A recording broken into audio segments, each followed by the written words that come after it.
രാജീവ് ചന്ദ്രശേഖരനെ തന്നെ ഇന്ന് വരെ ഞാൻ അടുത്ത് കണ്ടിട്ടില്ല. രാജീവ് ചന്ദ്രശേഖരുമായിട്ട് എനിക്ക് ഫോണിൽ സംസാരിച്ച ബന്ധം പോലുമില്ല. രാജീവ് ചന്ദ്രശേഖരനെ എവിടെയുള്ള ആളുകൾ കാണുന്ന പോലെ പത്രത്തിൽ പടത്തിൽ കാണുന്നതാണ്. ആ രാജീവ് ചന്ദ്രശേഖരനെയുമായി എന്തിനാ എന്നെ ബന്ധിപ്പിച്ചത്? എനിക്ക് ബിസിനസ് ഉണ്ടെങ്കിൽ ഞാൻ ആ ബിസിനസ് മുഴുവൻ VD സതീശന് സൗജന്യമായി കൊടുക്കുന്നു. പിന്നെ ഞാൻ പത്മജ വേണുഗോപാലിനെ CPM-ലേക്ക് കൊണ്ടുവരാൻ ശ്രമിച്ചിട്ടുണ്ടെങ്കിൽ അവർ ഇപ്പോൾ ഇങ്ങോട്ടല്ലേ വരേണ്ടത്? അവർ പോയത് BJP-യിലേക്കല്ലേ? എന്നെ കാണാൻ ഞാനത് തൃക്കാക്കര തെരഞ്ഞെടുപ്പിൻ്റെ സമയത്ത് അവിടെ ഉണ്ടായപ്പോൾ ഒരുപാട് കോൺഗ്രസ്സുകാർ വന്നിട്ടുണ്ട്. ഇപ്പോൾ കോൺഗ്രസിനകത്തുള്ള പലരും വന്നിട്ടുണ്ട്. അദ്ദേഹം നടത്തിയ പരാമർശം എന്ന് പറയുന്നത് ദല്ലാൽ നന്ദകുമാറിനെ എനിക്കറിയില്ല.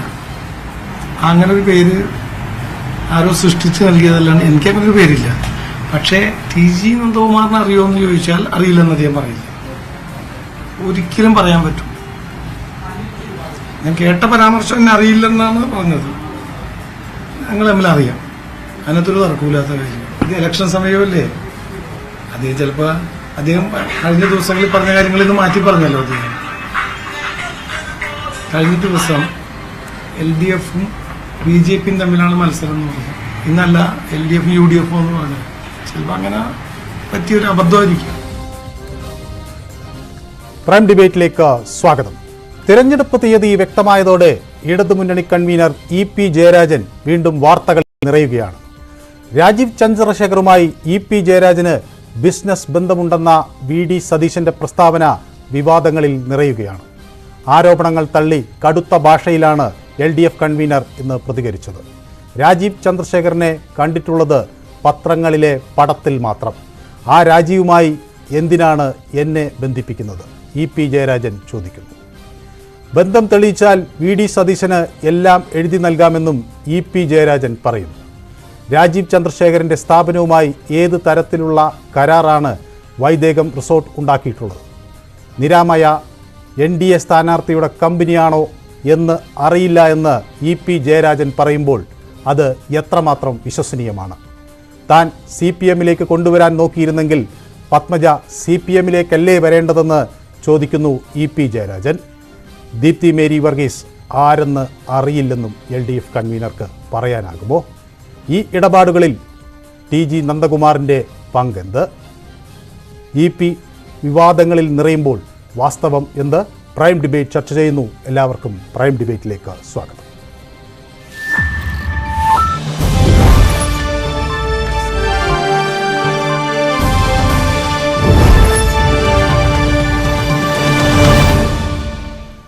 എന്നോടൊപ്പം ചേരുന്നു അതിഥികൾ ശ്രീ ആനന്ദ് കൊച്ചുകുടി മാധ്യമപ്രവർത്തകൻ, റോണി K ബേബി കോൺഗ്രസ് നേതാവ്, ഒപ്പം പ്രിന്റു മഹാദേവ് BJP വക്താവ്, M ജയചന്ദ്രൻ ഇടത് നിരീക്ഷകൻ. ആദ്യം ശ്രീ റോണി K ബേബിയിലേക്ക്. ശ്രീ റോണി, ഒരു തിരഞ്ഞെടുപ്പ് അടുക്കുമ്പോൾ ഏറ്റവും എളുപ്പത്തിൽ ആക്രമിക്കാൻ കഴിയുന്ന ആളാണ് EP ജയരാജൻ എന്ന് കണ്ട് അദ്ദേഹത്തെ ആക്രമിക്കുകയാണ് എന്നാണ് ഇടത് ചേരിയിലെ ആരോപണം. EP-യും അതുതന്നെയാണ് പറയുന്നത്. എന്നെ വെച്ച് ഒരു വാർത്തയുണ്ടാക്കാൻ നോക്കുകയാണ്. രാജ്യം ഒട്ടനവധി കാര്യങ്ങൾ ചർച്ച ചെയ്യേണ്ട ഒരു സാഹചര്യം ആണിത്. അതൊന്നും ചർച്ച ചെയ്യാതെ എന്നെ വെച്ചൊരു വാർത്തയുണ്ടാക്കാൻ നോക്കുന്നു എന്ന് EP ജയരാജൻ പറയുമ്പോൾ ഈ ആരോപണം അത്ര കഴമ്പുള്ളതാണെന്ന് വാദിക്കാൻ കോൺഗ്രസിന് എന്തുണ്ട് കയ്യിൽ? ഈ EP ജയരാജനെതിരെയുള്ള ആരോപണങ്ങൾക്ക് കാരണം, ഈ തെരഞ്ഞെടുപ്പുമായി ബന്ധപ്പെട്ട് ഇപ്പോൾ ഈ വിഷയങ്ങളൊക്കെ ചർച്ചയാവാൻ കാരണം അദ്ദേഹത്തിന് തന്നെ ചില പ്രസ്താവനകളാണ്. അതും തീർത്തും സംശയാസ്പദമായിട്ടുള്ള പ്രസ്താവനകൾ. കാരണം കോൺഗ്രസ് കഴിഞ്ഞ കുറെ കാലങ്ങളായി ആരോപിക്കുന്ന ചില കാര്യങ്ങളുണ്ട്. ഇതിൽ പ്രധാനപ്പെട്ടത് എന്ന് പറയുന്നത് CPM-ഉം BJP-യും തമ്മിലുള്ള അന്തർധാര വളരെ സജീവമാണ്. അത് ഈ ലോക്സഭാ തെരഞ്ഞെടുപ്പിൽ മാത്രമല്ല, കാരണം കഴിഞ്ഞ നിയമസഭാ തെരഞ്ഞെടുപ്പിന്റെ കാലം മുതൽ തന്നെ വളരെ കൃത്യമായി തന്നെ ഞങ്ങൾ ഈ ആരോപണം ഉന്നയിച്ചിട്ടുള്ളതാണ്. അതിനെ സാധൂകരിക്കുന്നതുമായിട്ടുള്ള പ്രസ്താവനകൾ RSS-ന്റെ അന്നത്തെ മുതിർന്ന നേതാക്കളുടെ ഭാഗത്തു നിന്നും തന്നെ ഉണ്ടായിട്ടുമുണ്ട്. കഴിഞ്ഞ നിയമസഭാ തെരഞ്ഞെടുപ്പിൽ ഉൾപ്പെടെ കേരളത്തിലെ കഴിഞ്ഞ 40 നിയമസഭാ സീറ്റുകളിൽ CPM-ഉം BJP-യും തമ്മിൽ ധാരണ ഉണ്ടായിരുന്നു എന്ന് പറഞ്ഞത് RSS-ന്റെ വലിയ താത്വികാചാര്യനായിട്ടുള്ള ബാലശങ്കറാണ്. ഇന്ത്യയിൽ RSS-ന്റെ ഒരു ശ്രേണി എടുത്തു കഴിഞ്ഞാൽ അതിലൊരു 3-ാമതെയോ 4-ാമതെയോ ലെവലിൽ നിൽക്കുന്ന ആളാണ് ഈ ബാലശങ്കർ. അദ്ദേഹം ഉന്നയിച്ച ആരോപണങ്ങൾ അത്രമാത്രം നിഷ്കളങ്കമാണ് എന്ന് തള്ളിക്കളയേണ്ടതില്ല. പക്ഷേ ഇപ്പോൾ ഈ ലോക്സഭാ തെരഞ്ഞെടുപ്പിലേക്ക് വരുമ്പോൾ EP ജയരാജന്റെ തന്നെ ചില പ്രസ്താവനകൾ അത് ഈ സംശയം ഈ CPM BJP തമ്മിലുള്ള ബന്ധം കൂടുതൽ അരക്കിട്ട് ഉറപ്പിക്കുന്ന രീതിയിൽ അദ്ദേഹം പറയുകയാണ് BJPയുടെ സ്ഥാനാർത്ഥികൾ ആരും മോശക്കാരല്ല, ഏറ്റവും മിടുക്കരായ സ്ഥാനാർത്ഥികളാണ്. എന്നാൽ BJPയുടെ നേതാക്കൾ പോലും പറയാത്ത കാര്യങ്ങളാണ്. ചില പാർലമെന്റ് മണ്ഡലങ്ങളിൽ BJPയുടെ സ്ഥാനാർത്ഥി നിർണയത്തിനെതിരെ BJPക്ക് അകത്ത് തന്നെ പ്രതിഷേധവും പൊട്ടിത്തെറിയും ഒക്കെ ഉണ്ടായി. പ്രത്യേകിച്ച് ശ്രീ റോണി, ഞാൻ താങ്കളിലേക്ക് വരാം, കൂടുതൽ സമയം തരികയും ചെയ്യാം. ഞാൻ പെട്ടെന്നൊന്ന് ശ്രീ M ജയചന്ദ്രനിലേക്ക് പോയിട്ട് മടങ്ങി വരാം. ശ്രീ M ജയചന്ദ്രൻ, അടിക്കാനൊരു വടി EP ഈ തെരഞ്ഞെടുപ്പിൻ്റെ പടിവാതിൽക്കലെത്തിയപ്പോൾ കൊടുത്തു എന്നാണോ കരുതേണ്ടത്? സ്ഥാനാർത്ഥികൾ മികച്ചയാളാണെന്ന് പറയുന്നു, അത് പിന്നീട് ആ വാദത്തിൽ നിന്ന് മാറിപ്പറയുന്നു. ഒപ്പം EP-യെ അങ്ങനെ കേന്ദ്രീകരിച്ച് ആക്രമിച്ചതല്ല, മറിച്ച് ഈ ബന്ധം നേരത്തെ ഉള്ളതാണ് എന്ന് കോൺഗ്രസ് സമർത്ഥിക്കുകയും ചെയ്യുന്നു. അത് എത്രമാത്രം EP-യുടെ ഈ തുറന്നു പറച്ചൽ ആളുകൾ വിശ്വസിക്കുമെന്ന് കരുതാനാകും?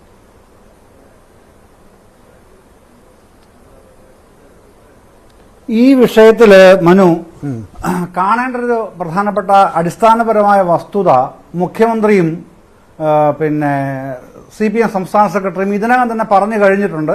പിന്നാലെ EP ഇന്ന് വ്യക്തമാക്കിയിട്ടുണ്ട്. അപ്പോൾ പിന്നെ സീനിയർ PB അംഗമാണ് മുഖ്യമന്ത്രി. അദ്ദേഹം പറഞ്ഞത് എന്താണ്? EP പറഞ്ഞതല്ല, പിന്നെ LDF-ഉം UDF-ഉം തമ്മിലാണ് സ്ട്രെയിറ്റ് ആയിട്ട് മത്സരം കേരളത്തിൽ നടക്കുന്നത്. അത് തന്നെ എൻഡോഴ്സ് ചെയ്യായിരുന്നു CPM സംസ്ഥാന സെക്രട്ടറി ഗോവിന്ദമാഷ് ചെയ്തത്. പിന്നെ സംഘടനാ ശ്രേണിയിൽ അവർക്ക് താഴെ കേന്ദ്ര കമ്മിറ്റി അംഗമായിട്ടാണ് EP ജയരാജൻ വരിക. അദ്ദേഹം അങ്ങനെ പറയാനാകുമോ? തെരഞ്ഞെടുപ്പിനെ നേരിടുന്നത് മുന്നണിയാണ്, ഏതെങ്കിലും തരത്തിലുള്ള കൺവീനറാണ് EP ജയരാജൻ. അല്ല, മുന്നണിയുടെ കൺവീനറാണ്. ആ മുന്നണിയെ നയിക്കുന്നത് CPM അല്ലേ? ആ CPM-ന്റെ ഏറ്റവും ഉയർന്ന നേതാവാണല്ലോ സീനിയർ PB അംഗമായ മുഖ്യമന്ത്രി പിണറായി വിജയൻ. അതിനുശേഷം വരുന്ന രണ്ടാമത്തെ നേതാവാണല്ലോ സംസ്ഥാന സെക്രട്ടറിയായ ശ്രീ MV ഗോവിന്ദൻ. അവരല്ലേ മുന്നണിയെ നയിക്കുന്ന CPM ആണ്. ജയരാജൻ LDF കൺവീനറാണെന്ന് പറയുമ്പോഴും അവരാണല്ലോ ആ മുന്നണിയെ നയിക്കുന്ന പാർട്ടിയുടെ പ്രധാനപ്പെട്ട നേതാക്കൾ. അവരാണല്ലോ പറയുന്നത്, ക്ലാരിഫൈ ചെയ്യുന്ന അവരല്ലേ. അവരുടെ ക്ലാരിഫിക്കേഷൻ അപ്പുറത്തേക്ക് EP ജയരാജൻ എന്തെങ്കിലും പറഞ്ഞിട്ടുണ്ടോ? ഇല്ലല്ലോ. പിന്നെ ഇപ്പൊ എന്തുകൊണ്ടാണ് ഈ വിവാദം വരുന്നത്? അതിന് മറ്റൊരു കാര്യമുണ്ട് മനു. ഇപ്പോൾ ഇന്ത്യൻ രാഷ്ട്രീയം പാർലമെന്റ് തെരഞ്ഞെടുപ്പിലേക്ക് മാറുമ്പോൾ അവിടെ വന്നിരിക്കുന്ന പ്രധാനപ്പെട്ട പ്രശ്നം പിന്നെ ഈ രാജ്യത്തെ തന്നെ ഭരണഘടനാ വിരുദ്ധമായ നടപടികളിലൂടെ കൂട്ടിക്കൊണ്ടുപോയി അഴിമതിക്കാർക്ക് പരവതാനി വിരിച്ചു കൊടുത്ത് ഇലക്ട്രൽ ബോണ്ട് എന്ന പ്രധാനപ്പെട്ട സംഭവം വന്നിട്ടുണ്ട്. അത് സുപ്രീം കോടതിയാണ് റദ്ദാക്കുന്നത് ഫെബ്രുവരി 15-ന്. അത് സംബന്ധിച്ച് വ്യാപകമായ ചർച്ചകൾ എമ്പാടും നടക്കുന്നുണ്ട്. അതിൽ പ്രധാന പ്രതി BJP ആണെങ്കിൽ തൊട്ടടുത്ത് വരുന്നു കോൺഗ്രസ്. അത് ഇനി ചർച്ചകൾ ഇലക്ഷനിയറിംഗ് മുറുകുന്തോറും ഈ പ്രശ്നം ഇന്ത്യയിൽ മുഴുവനും കേരളത്തിൽ വിശേഷിച്ചും പ്രധാനപ്പെട്ട ചർച്ച ചെയ്യാൻ പോവുകയാണ്. അപ്പോൾ പിന്നെ CPM-ഉം CPI-യും അത് വാങ്ങിച്ചിട്ടില്ല എങ്കിലും അതിൻ്റെ അകത്തുള്ള നേതാക്കൾക്ക് വഴിവിട്ട ബന്ധങ്ങളുണ്ട്, ബിസിനസ് ബന്ധങ്ങളുണ്ട് എന്ന് എങ്ങനെയെങ്കിലും പ്രചരിപ്പിക്കേണ്ടത് രാഷ്ട്രീയമായി ആവശ്യമായിട്ട് മാറുന്നുണ്ട്. UDF-നും BJP-ക്കും വരുന്നുണ്ട്. ഞാൻ താങ്കളിലേക്ക് മടങ്ങി വരാം. ഞാൻ താങ്കളിലേക്ക് മടങ്ങി വരാം. ശ്രീ പ്രിന്റു, ഇത് കാലങ്ങളായുള്ള ഒരു ആരോപണമാണ്. പക്ഷെ ഒരു വശത്ത് BJP വിഭാവനം ചെയ്യുന്നത് ഒരു കോൺഗ്രസ് മുക്ത് ഭാരതമാണ്. അപ്പോൾ CPM വന്നാൽ കൂടുതൽ കുഴപ്പമില്ല എന്നൊരു നിലപാടുണ്ടോ BJP-ക്ക്? അങ്ങനെയല്ലല്ലോ സാർ. ഇതിനകത്ത് സത്യത്തിൽ EP ജയരാജൻ എന്നല്ല കേരളത്തിലെ മുഴുവൻ ജനങ്ങളും പറയുന്ന ഒരു കാര്യമാണ് BJP-യുടെ സ്ഥാനാർത്ഥികൾ ഒന്നിലൊന്ന് മികവുറ്റുള്ളതാണെന്ന്. EP ജയരാജന്റെ ഒരു പൊതു ശൈലി അനുസരിച്ച് അദ്ദേഹം കൃത്യമായിട്ട് അദ്ദേഹത്തിന്റെ മനസ്സിലുള്ള സത്യസന്ധമായ കാര്യങ്ങൾ പറഞ്ഞു. ഇപ്പൊ ഗോവിന്ദൻ മാഷെ പോലെയോ അല്ലെങ്കിൽ പിണറായി വിജയനെ പോലെയോ ഒരു ശൈലിയല്ല EP ജയരാജനുള്ളത്. അദ്ദേഹത്തിന്റെ എല്ലാ കാര്യങ്ങളിലും അദ്ദേഹം വ്യക്തമായിട്ടൊരു അഭിപ്രായം പറയുന്ന ഒരാളാണ്. അപ്പൊ കേരളത്തിലെ ഒരു സാധാരണ ഒരാളെന്ന രീതിയിൽ ഇനി LDF കൺവീനർ അപ്പുറത്തേക്ക് കേരളത്തിലെ എല്ലാവരും ചിന്തിക്കുന്ന രീതിയിലുള്ള അഭിപ്രായ പ്രകടനം മാത്രമായിട്ട് അതിനെ കണ്ടാൽ മതി. അത് വ്യക്തിപരമായിട്ടുള്ള അഭിപ്രായമായിട്ട് കണ്ടാൽ മതി. ഈ കേരളത്തിൽ ഇടതുപക്ഷവുമായിട്ട് ഇന്നത്തെ പ്രത്യേക സാഹചര്യത്തിൽ ഈ CPM-മായി ഞങ്ങൾ സഖ്യത്തിലാവും എന്നുള്ളത് അരിയാഹാരം കഴിക്കുന്ന ഒരാൾ വിശ്വസിക്കില്ല.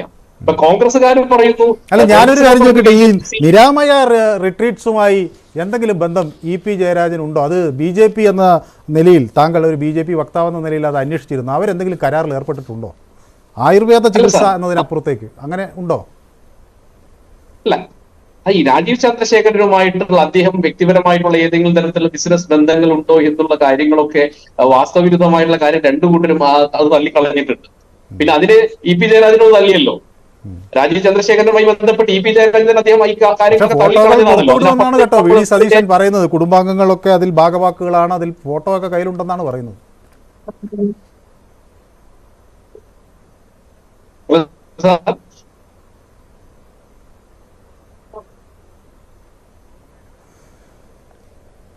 യെസ് പ്രിന്റു, ഫോട്ടോ കയ്യിലുണ്ടെന്നാണ് വി ഡി സതീശൻ പറയുന്നത്. ഫോട്ടോ കയ്യിലുണ്ട്, അത് പുറത്തുവിടുമെന്നാണ്.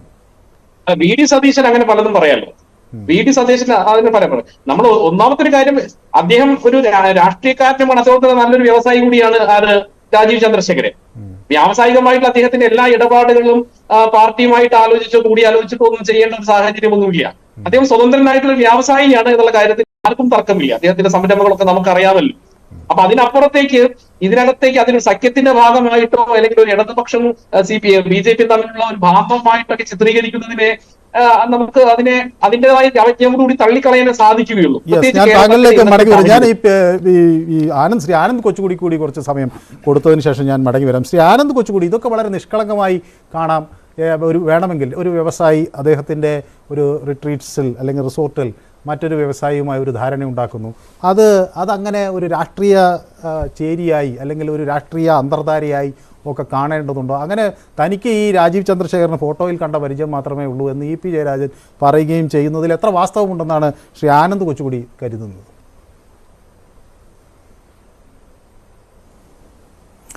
അല്ല, അതിൽ എനിക്ക് വ്യക്തമായിട്ടുള്ള ഒരു ധാരണയില്ല. ഇപ്പോൾ നിങ്ങൾ ഈ ചർച്ചയ്ക്ക് തന്നെ ഇത്തിരി ലേറ്റായിട്ടാണ് വിളിച്ചത്, അത് കാരണം എനിക്കത് അന്വേഷിക്കാനുള്ള സമയവും കിട്ടിയില്ല കാര്യമായിട്ട്. അപ്പോൾ രാജീവ് ചന്ദ്രശേഖരനും ഇ പി ജയരാജനുമായിട്ടുള്ള ബന്ധത്തെക്കുറിച്ച് ഈ മാധ്യമങ്ങളിൽ വന്നിട്ടുള്ള ഈ നിരാമയും വൈദേഹം റിസോർട്ടുമായിട്ട് നടന്ന ഡീലും ഇതിനെക്കുറിച്ച് മാത്രമേ അത് ഈ നമ്മുടെ പത്രങ്ങളിലൊക്കെ വന്നിട്ടുള്ള അല്ലെങ്കിൽ മാധ്യമങ്ങളിലൊക്കെ വന്നിട്ടുള്ള വാർത്തകൾ മാത്രമാണ് എനിക്കറിയാവുള്ളൂ. അതിൽ കൂടുതൽ എനിക്കൊന്നും അറിയില്ല. കോൺഗ്രസിന്റെ നേതാക്കൾക്ക് അവർക്ക് എന്തെങ്കിലും അതിനപ്പുറത്തേക്ക് കൂടുതൽ അറിയാമായിരിക്കും, അതായിരിക്കും അവർ പറഞ്ഞത്. പക്ഷേ ഞാൻ ചോദിക്കുന്നത്, അതിനപ്പുറത്തേക്ക് ഇ പിയെ കൊണ്ട് വാർത്തയുണ്ടാക്കാം എന്നൊരു നിലപാടിൻ്റെ ഭാഗമായാണോ അദ്ദേഹത്തെ വന്നത് എന്ന് കരുതേണ്ടതുണ്ടോ? മാത്രമല്ല, ഇപ്പോൾ ഈ വിഷയം മാത്രമല്ലല്ലോ, ഇപ്പോൾ പത്മജയുടെ, ദീപ്തി മേരി വർഗീസിൻ്റെ ഒക്കെ വിഷയവുമായി ബന്ധപ്പെട്ട് ഇ പിയെ സംബന്ധിച്ചുള്ള ഈ വിവാദങ്ങൾ പുറത്തു വരികയാണ്.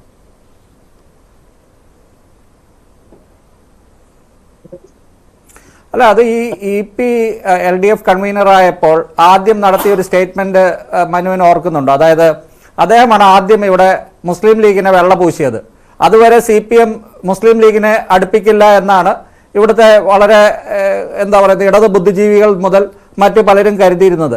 അദ്ദേഹം LDF കൺവീനറായിട്ട് ചുമതലയെടുത്ത ആദ്യത്തെയോ രണ്ടാമത്തെയോ ദിവസം അദ്ദേഹം പറയുന്നു മുസ്ലിം ലീഗ് LDFിലേക്ക് വരാൻ പോവുകയാണ് എന്ന തരത്തിൽ അദ്ദേഹം ഒരു പ്രസ്താവന ഇറക്കുന്നു. അപ്പോൾ ജയചന്ദ്രൻ സാറൊക്കെ ഓർക്കുന്നുണ്ടാവും. അപ്പോൾ ഗോവിന്ദൻ മാഷിനോട് ചോദിക്കുന്നു എന്താണ് അതിനെക്കുറിച്ച് അഭിപ്രായം എന്ന് ചോദിക്കുമ്പോൾ ഗോവിന്ദൻ മാഷ് അത് മൊത്തത്തിൽ അംഗീകരിക്കുന്നില്ല. പിന്നീട് പതുക്കെ എല്ലാ LDF നേതാക്കളും CPMന്റെ ഉന്നത നേതാക്കൾ, ഇപ്പോൾ പിണറായി വിജയൻ മുതൽ ഗോവിന്ദൻ മാഷ് വരെ അതിനെ ലീഗിനെ സ്വാഗതം ചെയ്യുന്ന ഒരു നിലപാടിലേക്ക് പോകുന്നു. ഇ പി ജയരാജൻ ഇതുപോലെ പല ഓപ്പറേഷനുകളും, അതായത് ഈ ദല്ലാൽ നന്ദകുമാറിനെ പോലെ മറ്റ് പല നേതാക്കളെ ഉപയോഗിച്ച് CPMന്റെ ഓപ്പറേഷൻ നടത്തുന്നതിൽ മുഖ്യമന്ത്രിയുടെ മനസാക്ഷി സൂക്ഷിപ്പുകാരൻ കൂടിയാണ് ജയരാജൻ. ഇപ്പോൾ ജയരാജനൻ പലപ്പോഴും പലതുമൊക്കെ വിട്ടു പറയുമെങ്കിലും അത് മറ്റ് CPMന്റെ നേതാക്കൾ അങ്ങനെ പറയാറില്ല. അപ്പോൾ ജയരാജൻ വിവാദങ്ങളിൽ നിറയുന്നത് വളരെ സാധാരണ, അതിലൊരു പ്രത്യേകത ഞാൻ കാണുന്നില്ല. അദ്ദേഹമാണ് എപ്പോഴും ഈ കാര്യങ്ങൾ കൂടുതൽ വിളിച്ചു പറയുകയും അത് പിന്നെ വിവാദമാവുകയും അദ്ദേഹത്തിന് പലപ്പോഴും ആ വാക്കുകളിൽ സൂക്ഷിക്കേണ്ട ആ പക്വത അദ്ദേഹത്തിന് പാലിക്കാൻ പറ്റാത്ത അവസ്ഥയൊക്കെ വരാറുണ്ട്. അപ്പോൾ അങ്ങനെ ഇപ്പോൾ BJPയെ കുറിച്ച് പറഞ്ഞത് അദ്ദേഹം പറയാൻ ഉദ്ദേശിച്ചത് അതല്ല. ജയരാജൻ എന്താണ് പറയാൻ ഉദ്ദേശിച്ചത്? ജയരാജന് ഇവിടെ മുസ്ലിങ്ങൾക്ക് CPMന്റെ നേതാക്കൾ കുറച്ചു കാലമായിട്ട് കോഡ് ഭാഷയിൽ ഒരു സന്ദേശം കൊടുത്തുകൊണ്ടിരിക്കുന്നുണ്ട്. അത് 2016 പിണറായി വിജയൻ അധികാരത്തിൽ ഏറിയത് ആ കാലം തൊട്ട് തുടങ്ങിയ ഒരു പ്രക്രിയയാണ്. അതെന്താണെന്ന് വെച്ചാൽ ഇവിടെ ന്യൂനപക്ഷങ്ങൾ എന്ന് പറയുന്നതിന് ഒരു കോഡ് ഭാഷയാണ്. മുസ്ലിങ്ങൾ എന്നാണ് പറയേണ്ടത്. ഇവിടുത്തെ മുസ്ലിങ്ങൾക്ക്, കേരളത്തിലെ മുസ്ലിങ്ങൾക്ക് CPM ഇനി രക്ഷയുള്ളൂ. CPMന് വോട്ട് ചെയ്താൽ ഇനി, കാരണം കേന്ദ്രത്തിൽ BJP ഉണ്ട്, അതുകൊണ്ട് CPMന് വോട്ട് ചെയ്യണം. രണ്ടാമത് ഇവിടെ ലീഗിനെ അവർ CPMലേക്ക് അല്ലെങ്കിൽ LDFിലേക്ക് അവർ നിരന്തരം ക്ഷണിച്ചുകൊണ്ടിരിക്കുകയാണ്. അതെല്ലാം പിന്നെ ഇപ്പോൾ അതിൻ്റെ ഒരു പലതരത്തിലുള്ള ഒരു വ്യാപനമാണ് പിന്നെ നമ്മൾ കാണുന്നത്. ഏറ്റവും അവസാനം CAA വിഷയത്തിൽ ഉൾപ്പെടെ ഈ കാര്യത്തിൽ മുസ്ലിം ജനവിഭാഗത്തെ സംരക്ഷിക്കുന്നതിൽ CPM ആണ് കുറച്ചുകൂടി തീവ്രമായ നിലപാടുകൾ എടുക്കുന്നത്. അതുകൊണ്ട് മുസ്ലിം ജനവിഭാഗങ്ങൾ CPM-ന് വോട്ട് ചെയ്യണം. അതിന്റെ കാരണം എന്താണ്? CPM-ന്റെ കാലാകാലങ്ങളായിട്ടുള്ള അവരുടെ വോട്ട് ബേസ് പതുക്കെ കുറച്ചായിട്ട് BJP-യിലേക്ക് പോവുകയാണ്. അവരുടെ ഈഴവ ബേസും അവരുടെ നായർ ബേസ് പണ്ടേ കുറെ പോയതാണ്. കോൺഗ്രസിന്റെ പോകുന്നുണ്ട്, പക്ഷെ CPM-ന്റെ പോയാൽ, കാരണം അവരുടെ മൊത്തം ബേസ് ഹിന്ദു ബേസാണ്, ആ ബേസ് അത് പതുക്കെ BJP-യിലേക്ക് പോയാൽ അതിന് കോമ്പൻസേറ്റ് ചെയ്യാൻ വേണ്ടി അവർക്ക് UDF-ന്റെ മുസ്ലിം ബേസ് കുറച്ച് വേണം. അത് കിട്ടാൻ വേണ്ടിയാണ് അവർ ഈ ശ്രമങ്ങളെല്ലാം നടത്തുന്നത്. അതിന്റെ ഭാഗമായിട്ടാണ് ജയരാജൻ ഇങ്ങനെ പറഞ്ഞ് അത് കടത്തി പറഞ്ഞത്. അദ്ദേഹം പറഞ്ഞത് BJP-യെ സപ്പോർട്ട് ചെയ്യുന്ന രീതിയിൽ BJP-ക്ക് വലിയ നല്ല സ്ഥാനാർത്ഥികൾ ഉണ്ട് എന്നൊക്കെ പറയുന്ന തരത്തിലേക്ക് വിടുവായുത്തരമായി പോയി അദ്ദേഹത്തിന്റെ ആ സംസാരം. അദ്ദേഹം അത് പറയാൻ ഉദ്ദേശിച്ചതല്ല, പക്ഷെ പറഞ്ഞു വന്നപ്പോൾ അത് വിവാദമാവുകയും ഇവിടെ BJP-യും CPM-ഉം തമ്മിലാണ് മത്സരം എന്ന് പറഞ്ഞത് കടന്നു പോവുകയും ചെയ്തപ്പോൾ പിന്നീട് അദ്ദേഹത്തിന് പിടിച്ചു നിൽക്കാൻ പറ്റാത്ത അവസ്ഥയിലാണ് ഇപ്പോൾ മാധ്യമങ്ങളൊക്കെ അത് വിവാദമാക്കി. കോൺഗ്രസ് ന്യായമായിട്ടും അത് വിവാദമാക്കുമല്ലോ, കാരണം ഇവിടെ CPM എപ്പോഴും ഉപയോഗിക്കുന്ന ഒരു ആയുധം ഇപ്പോൾ കോൺഗ്രസിന് വീണ് കിട്ടി, അത് കോൺഗ്രസ് തിരിച്ചുപയോഗിക്കുന്നു, സതീശൻ തിരിച്ചുപയോഗിച്ചു.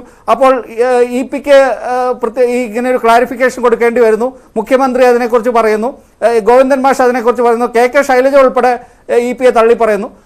അതാണ് ഇതിൻ്റെ അടിസ്ഥാനപരമായ കാര്യം. ഇവിടെ ഈ CPM-ന് കിട്ടാവുന്ന വോട്ടുകൾ, മുസ്ലിം വോട്ടുകൾ എങ്ങനെ കിട്ടും എന്നുള്ള ആ ഒരു CPM-ന്റെ ഒരു മൊത്തത്തിലുള്ള ഒരു പരീക്ഷണത്തിന്റെ ഭാഗമായിട്ട് വന്നിട്ടുള്ള ഒരു പാകപ്പിഴയാണ് EP ജയരാജന്റെ ഈ സ്റ്റേറ്റ്മെന്റ് ആയിട്ട് എന്നാണ് ഞാൻ കാണുന്നത്. യെസ്, ഞാൻ താങ്കളിലേക്ക് മടങ്ങി വരാം. ശ്രീ റോണി കെ ബേബി, ഇതിൽ അങ്ങനെ ഒരു അതായത് ന്യൂനപക്ഷങ്ങൾ ഒരു പ്രതിസന്ധിയിലാണ്, BJP നല്ല സ്ഥാനാർത്ഥികളെ നിർത്തി മത്സരിക്കുന്നു, അതുകൊണ്ട് ന്യൂനപക്ഷങ്ങൾ ഒക്കെ CPM-നൊപ്പം നിൽക്കണം എന്നൊരു സന്ദേശം നൽകാനാണോ യഥാർത്ഥത്തിൽ EP ജയരാജൻ ഉദ്ദേശിച്ചത്? അങ്ങനെയും ചിന്തിച്ചുകൂടെ? മനു, ഏതെങ്കിലും മലയാളികളുടെ ഓർമ്മകൾക്ക് അൾഷിമേഴ്സ് ഒന്നും ബാധിച്ചിട്ടില്ലല്ലോ. ഒരു വർഷം പോലും ആയിട്ടില്ല ഈ പറയുന്ന EP ജയരാജന്റെ ഉടമസ്ഥതയിലുള്ള അദ്ദേഹത്തിന്റെ മകനാണ് അതിന്റെ PK ജെയ്സൺ, അതിന്റെ ചെയർമാൻ. ആ കമ്പനിയുടെ പേര് കണ്ണൂർ ആയുർവേദിക് മെഡിക്കൽ കെയർ. അവരുടെ ഉടമസ്ഥയിലായിരുന്നു വൈദേക റിസോർട്ട്. അതുപോലെ രാജീവ് ചന്ദ്രശേഖരന്റെ കമ്പനിയാണ് ജൂപ്പിറ്റർ ക്യാപിറ്റൽ, ഇതിന്റെ ഉടമസ്ഥയാണ് നിരാമയ റിട്രീറ്റ്സ്. ഇവർ തമ്മിൽ കൃത്യമായി എഗ്രിമെന്റ് ഒപ്പുവെച്ചു എന്ന വാർത്ത പുറത്തു പറഞ്ഞതാകാം EP ജയരാജന്റെ ഭാര്യയായിട്ടുള്ള PK ഇന്ദിര. കഴിഞ്ഞ ഏപ്രിൽ 15-ാം തീയതി 2013 ഈ വിവാദമൊക്കെ എങ്ങനെ പുറത്തു വന്നത്? കോൺഗ്രസ്സുകാരാണ് ഈ വിവാദമൊക്കെ ഉന്നയിച്ചുകൊണ്ട് വന്നത്. ഈ വിവാദം പുറത്തു വന്നത് CPM-ന്റെ മുതിർന്ന നേതാക്കളിൽ ഒരാളായിട്ടുള്ള നമുക്കറിയാം ഈ പറയുന്ന P ജയരാജൻ. അദ്ദേഹം CPM-ന്റെ സംസ്ഥാന കമ്മിറ്റിയിൽ അദ്ദേഹം വലിയൊരു ആരോപണം ഉന്നയിച്ചു. EP ജയരാജൻ ഒരുപാട് അവിഹിതമായി അദ്ദേഹം അഴിമതി നടത്തുന്നു, കള്ളപ്പണം സമ്പാദിക്കുന്നു. ഈ കള്ളപ്പണം സമ്പാദിച്ച് ഇങ്ങനെ ഒരു റിസോർട്ട് തുടങ്ങിയതിന്റെ പേരിൽ ഈ പറയുന്ന വൈദേകം റിസോർട്ട് തുടങ്ങിയതിന്റെ പേരിൽ അദ്ദേഹത്തിന് ഭാര്യയും മക്കളെയും ഒക്കെ ഓഹരി കുടുംബങ്ങളാക്കി റിസോർട്ട് തുടങ്ങിയതിന്റെ പേരിൽ കേന്ദ്ര അന്വേഷണ ഏജൻസികൾ ഈ പറയുന്ന ED ഉൾപ്പെടെ, ഇൻകം ടാക്സ് ഉൾപ്പെടെ, അവിടെ ആദായ നികുതി വകുപ്പ് ഉൾപ്പെടെ അവിടെ അന്വേഷണം നടത്തി എന്ന് വാർത്ത പുറത്തു വന്നത് ആരാ? P ജയരാജനാണ് ഈ വാർത്ത പുറത്തുവിട്ടത്. അതിനുശേഷം ഇതുമായി ബന്ധപ്പെട്ട് മുഴുവൻ വാർത്തകളും അന്ന് ഇന്ദിര എന്താ പറഞ്ഞത്? കഴിഞ്ഞ കൃത്യമായി ഇത് പറയുക, കഴിഞ്ഞ ഏപ്രിൽ 15-ാം തീയതിയാണ് കരാർ ഒപ്പുവെച്ചത്. ഈ കമ്പനി, അതായത് നമ്മുടെ Vaidekam resort Niramaya റിട്രീറ്റ്സിന് കൈമാറിക്കൊണ്ടുള്ള agreement ഒപ്പുവെക്കുന്നത് 2023 April 15-ാം തീയതി. ഏപ്രിൽ 16-ാം തീയതി തൊട്ട് ഇതിന്റെ ഉടമസ്ഥാവകാശം രാജീവ് ചന്ദ്രശേഖരന്റെ കമ്പനിയിലേക്ക് കൈമാറിയിരിക്കുക. എന്നിട്ട് കൃത്യമായി തന്നെ ഈ നമ്മുടെ EP ജയരാജന്റെ ഭാര്യ EP ജയരാജൻ തന്നെ പറഞ്ഞിട്ടുണ്ട്, ഞാൻ ആ കമ്പനിയുടെ അഡ്വൈസർ ആണെന്ന് പറഞ്ഞിട്ടുണ്ട്. അല്ലാതെ എനിക്ക് ആ കമ്പനിയിൽ പങ്കാളിത്തമില്ല എന്നൊന്നും അദ്ദേഹം നിഷേധിച്ചിട്ടില്ല. കമ്പനിയുടെ അഡ്വൈസറാണ്. ഈ ഇതിന്റെ ചെയർമാൻ എന്ന് പറയുന്നത് PK ജെയ്സൺ ആണ്. അദ്ദേഹത്തിന്റെ ഭാര്യ എന്ന് പറയുന്നത് പിന്നീട് അതിന്റെ ചെയർപേഴ്സണായി. ആദ്യം അതിന്റെ ഡയറക്ടറോട് മെമ്പറായിരുന്നു, പിന്നീട് അതിന്റെ ചെയർപേഴ്സണായി. വളരെ കൃത്യമായി തന്നെ ഇത് എല്ലാം സൂചിപ്പിക്കുന്നത് ഈ ഒരു അന്തർധാര അല്ലെ. എന്നോട് ഇവിടെ ചോദിച്ചതുപോലെ ഇത് ഈ പറയുന്ന ന്യൂനപക്ഷങ്ങളെ കൂടെ നിർത്തുവാനുള്ള CPM-ന്റെ ഒരു തന്ത്രമൊന്നുമല്ല. ഇത് എന്ന് പറയുന്നത് വളരെ കൃത്യമായി തന്നെ ഞാൻ ചോദിച്ചു, ന്യൂനപക്ഷങ്ങളെ കൂടെ നിർത്തുവാനായിരുന്നെങ്കിൽ പിന്നെ BJP-യുടെ സ്ഥാനാർത്ഥികളൊക്കെ അതിമിടുക്കനാണ്. CPM-ന്റെ സ്ഥാനാർത്ഥികളെ കുറിച്ച് പോലും EP ജയരാജൻ അത് പറഞ്ഞിട്ടില്ല. ഇപ്പോൾ EP ജയരാജൻ BJP ആണോ CPM ആണോ സംശയിക്കേണ്ടിയിരിക്കുന്നു. നമ്മൾ ഈ പറയുന്ന ചുവപ്പ് മങ്ങിയാൽ ചുവപ്പ് മാഞ്ഞാൽ കാവ്യാകുമെന്ന് പറഞ്ഞതുപോലെ EP ജയരാജന്റെ ഉള്ളിലെ സംഖ്യ മനസ്സ്, CPM-ന്റെ നേതൃനിരയിലുള്ള പല പ്രമുഖരുടെയും സംഖ്യ മനസ്സ് ആണ് വളരെ കൃത്യമായി ഇതിലൂടെ പുറത്തു വന്നുകൊണ്ടിരിക്കുന്നത്. ഞാൻ കൃത്യമായി പറഞ്ഞല്ലോ. എന്താ ഇന്ന് കഴിഞ്ഞ ദിവസമൊക്കെ നമ്മൾ കണ്ടു കേരളത്തിലെ മുഖ്യമന്ത്രി പിണറായി വിജയൻ, അദ്ദേഹം BJP അല്ല ആക്രമിക്കുന്നത്, അദ്ദേഹം ആക്രമിക്കുന്നത് രാഹുൽ ഗാന്ധിയെ. പക്ഷേ കേരളത്തിന് തൊട്ടപ്പുറേ CPM സ്ഥാനാർത്ഥികൾക്ക് 2 വോട്ട് കിട്ടണമെങ്കിൽ രാഹുൽ ഗാന്ധി വേണമെന്ന് എന്തൊക്കെ കുരുക്കാത്ത നുണകളാണ് കേരളത്തിന് മുഖ്യമന്ത്രി പറഞ്ഞത്. കോൺഗ്രസ് CAA വിഷയത്തിൽ പാർലമെന്റിൽ എതിർ വോട്ട് ചെയ്തില്ല, കോൺഗ്രസ്സുകാർ മൂലക്കിരിക്കുകയായിരുന്നു, രാഹുൽ ഗാന്ധി അന്ന് പാർലമെന്റിൽ വന്നിട്ട് പോലുമില്ല, കോൺഗ്രസ്സുകാരും പ്രസംഗിച്ചില്ല. എന്തും നുണകളാ. അദ്ദേഹം കോൺഗ്രസിനെ വിമർശിക്കുന്നതിന്റെ 10-1 സമയം പോലും അദ്ദേഹം BJP വിമർശിക്കാനായിട്ട് അദ്ദേഹം സമയം ചെലവഴിക്കുന്നില്ല. ഇപ്പോൾ പിണറായി വിജയന്റെ ഉൾപ്പെടെയുള്ളവരുടെ മനസ്സാണ് EP ജയരാജനോട് പുറത്തു വന്നുകൊണ്ടിരിക്കുന്നത്. വളരെ കൃത്യമായി തന്നെ ഒരു സന്ദേശമാണ്. എന്താ, CPM അണികൾ ഇനി CPM തോൽക്കുവാൻ സാധ്യതയുള്ള സീറ്റുകൾ നിങ്ങൾ BJPക്ക് വോട്ട് ചെയ്തു. അതാ കൃത്യമായ മെസ്സേജ് അത്രേ ഉള്ളൂ. അല്ലാതെ ഒരുപക്ഷെ ശ്രീ ജയചന്ദ്രൻ അതിനൊരു മറുപടി ഉണ്ടാവും. CPM സാധ്യതയില്ലാത്തടത്ത് BJPക്ക് വോട്ട് ചെയ്യണം എന്നാണോ ശ്രീ ജയചന്ദ്രൻ ഇത് ഉദ്ദേശിക്കുന്നതെന്നാണ് കോൺഗ്രസിന്റെ ഒരു ആരോപണം. അങ്ങനെ കരുതേണ്ടതുണ്ടോ? മാത്രമല്ല, ഈ ദല്ലാൽ നന്ദകുമാർ എന്ന് വിളിക്കുന്ന TG നന്ദകുമാറിന് എങ്ങനെയാണ് ഈ നേതാക്കളൊക്കെ ആയിട്ടുള്ള ഇടപാടുകളിൽ വരാൻ കഴിയുന്നത്? അദ്ദേഹത്തിന് എന്താണ് ഈ രാഷ്ട്രീയത്തിൽ അദ്ദേഹത്തിൻ്റെ ഒരു പങ്ക്?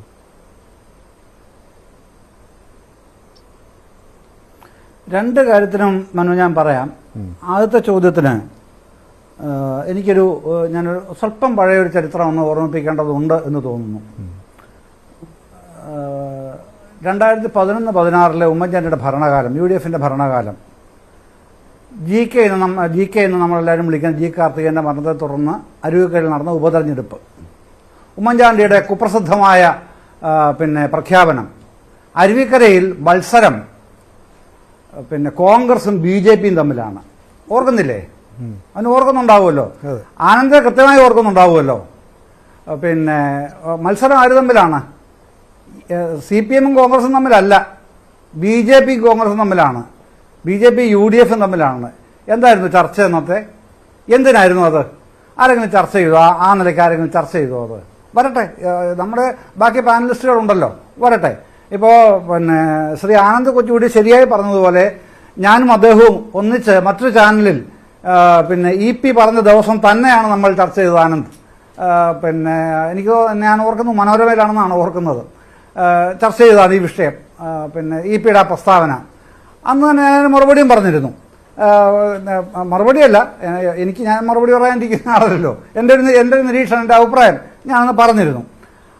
അത് സംബന്ധിച്ച് പറയാനുള്ള ഒരു കാര്യം. പിന്നെ മറ്റേ താങ്കൾ ചോദിച്ച ദല്ലാൽ നന്ദകുമാർ, അത് ഞാൻ ഓർമ്മിപ്പിക്കുന്നത് 2011-16 UDFന്റെ കാലം, മുഖ്യമന്ത്രി ഉമ്മൻചാണ്ടിയെ ഈ വിഴിഞ്ഞം പദ്ധതിയുമായി ബന്ധപ്പെട്ട് കാണാനായി ഉമ്മൻചാണ്ടിയുടെ വസതിയിലേക്ക്, അന്ന് എനിക്ക് തോന്നുന്ന ഗൗതം അദാനി നേരിട്ട് തിരുവനന്തപുരത്ത് ക്ലിഫ് ഹൗസിൽ വരുന്നുണ്ടെന്ന് തോന്നുന്നു. ഇദ്ദേഹം VS ആണ് പ്രതിപക്ഷ നേതാവ്. VS എത്തുന്നില്ല ആദ്യം, പിന്നീട് VSനെ എത്തിക്കുന്നുണ്ട്. അവിടെ കാര്യങ്ങളൊക്കെ പറഞ്ഞ് പരസ്പരം ഒരു ധാരണയിലെത്തുന്നുണ്ട്. പിന്നീട് പിണറായിയും അത് എൻഡോഴ്സ് ചെയ്യുന്നുണ്ട് കേട്ടോ, വേറെ രൂപത്തിൽ.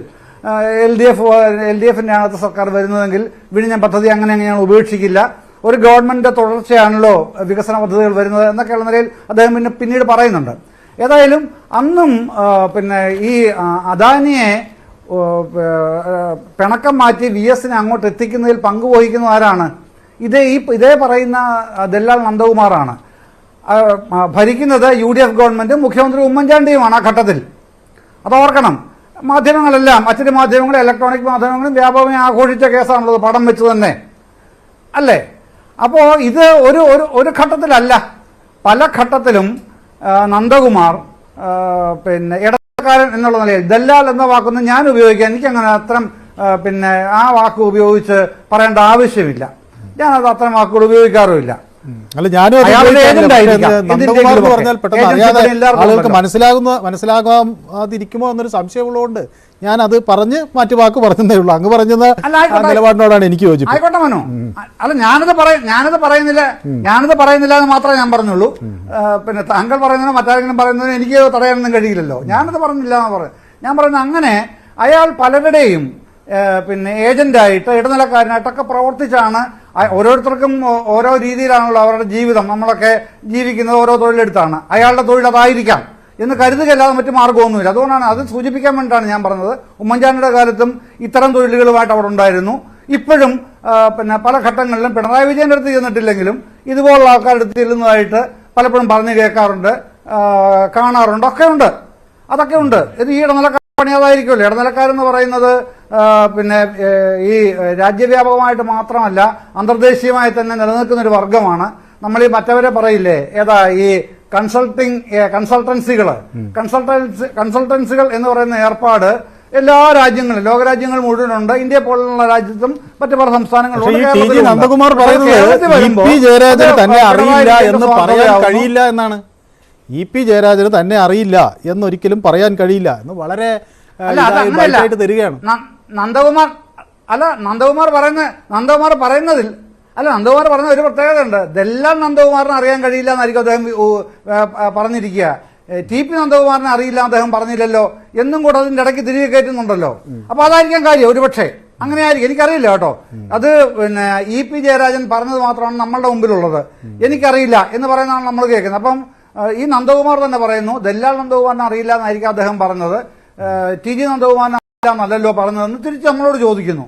അത്തരം കൊടുക്കൽ വാങ്ങലുകൾ എന്തെങ്കിലും ഉണ്ടെങ്കിൽ പിന്നെ ഈ ദല്ലാൽ നന്ദകുമാറാണോ ടി ജി നന്ദകുമാറാണോ എന്നൊക്കെ ഉള്ളത് ഇ.പി. ജയരാജനും ഈ നന്ദകുമാറും തമ്മിൽ തന്നെ തീർക്കേണ്ട തർക്കങ്ങളാണ്. അതിൻ്റെ അകത്തൊന്നും പിന്നെ CPM-നെ വലിച്ചടയ്ക്കാൻ ഈ സതീശൻ വിചാരിക്കുന്നതൊന്നും കഴിയില്ല. അദ്ദേഹം പറയുന്ന തെളിവുകൾ പുറത്തുവിടുമെന്നാണ്. എങ്ങനെ ഈ പിന്നെ കേസ് കൊടുക്കും എന്ന് പറഞ്ഞ് പേടിപ്പിക്കേണ്ട, കേസ് കൊടുത്താൽ തെളിവുകൾ പുറത്തുവിടും. അദ്ദേഹം ഒരു പ്രാക്ടീസിങ് ലോയർ ആയിരുന്നില്ല. ഞാൻ ചോദിക്കുകയാണ്, എൻ്റെ സംശയം ചോദിക്കുക കേട്ടോ. പ്രൊഫസർ റോണിയോട് ഉണ്ടല്ലോ, അതുകൊണ്ട് ചോദിക്കുകയാണ്. പ്രൊഫസർ, അദ്ദേഹം ഒരു പ്രാക്ടീസിങ് ലോയർ ആയിരുന്നല്ലോ ഇപ്പോഴല്ലെങ്കിലും. അങ്ങനെ ഒരു കോടതിയിൽ ഇപ്പം ഇ.പി. ജയരാജൻ ഒരു കേസ് കൊടുത്തു കഴിഞ്ഞാൽ അദ്ദേഹത്തെ തെളിവുകൾ പുറത്തുവിടാൻ പറ്റുമോ? അത് കോട്ടലക്ഷ്യമാവില്ലേ? അതറിയാത്ത ആളല്ലല്ലോ ശ്രീ വി ഡി സതീശൻ. അപ്പോൾ എന്തിനാണ് ഇത്ര ഉണ്ടയില്ല വെടികൾ പൊട്ടിക്കുന്നത്? അത് പൊളിറ്റിക്സ് ആണ്. പൊളിറ്റിക്കലായിട്ട് പറഞ്ഞതാണ്. ആ സ്റ്റേറ്റ്മെന്റും പൊളിറ്റിക്കലാണ്. അങ്ങനെ കണ്ടാൽ മതി.